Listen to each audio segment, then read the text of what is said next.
Hello, and welcome to our coding snapshot on neoplasms.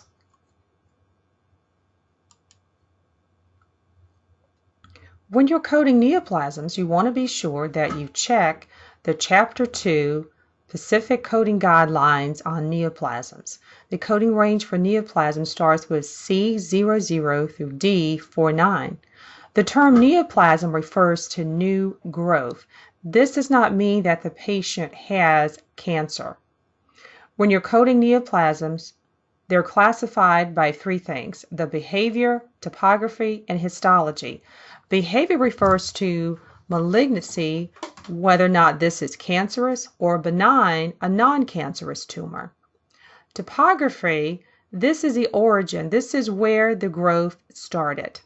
Histology is the type of tissue or cell characteristic by the particular tumor. An example of that might be the term adenocarcinoma or carcinoma. Let's go to the neoplasm table in your I-10CM coding manual. This is your neoplasm table. You will see these 6 columns set up in the table. You need to understand what the 6 columns mean. So malignant primary, this is where the tumor started, the origin of the tumor. Malignant secondary, this would be the secondary site of the tumor. It spread from the primary site to the secondary site.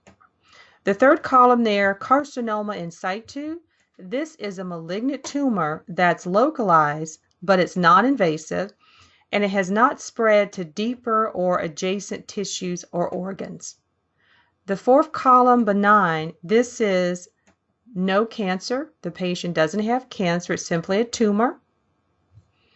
Then you have uncertain.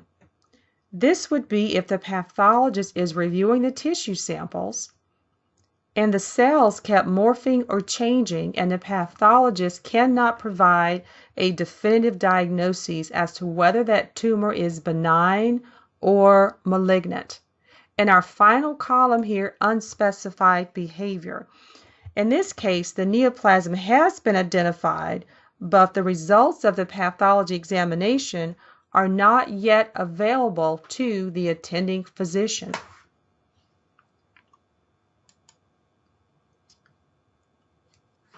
Let's do this coding snapshot together. We've got adenocarcinoma of the prostate with metastasis to the pelvic bones.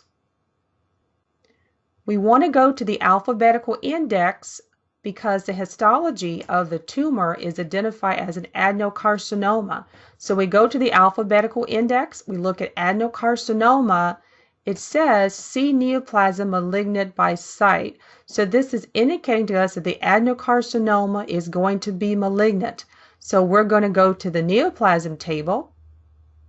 The neoplasm table is arranged alphabetically by site or body part. We're going to scroll all the way down till we find the prostate. When we get to the prostate, we want to follow the columns, and the first column you see is malignant primary, C61. Then we see malignant secondary, C79.82. We see carcinoma in situ, D07.5, benign, D29.1, and then uncertain, D40.0, and we see unspecified behavior, D49.59. So it says here that the primary site here is the prostate. So we want to come over to prostate, malignant primary column, C61. Now we have to code the secondary site, which means the pelvic bones. The term metastases or metastasize means spread. So now we're going to go to pelvic bones. We go to the pelvic bones. We see malignant primary C41.4, malignant secondary C59.1.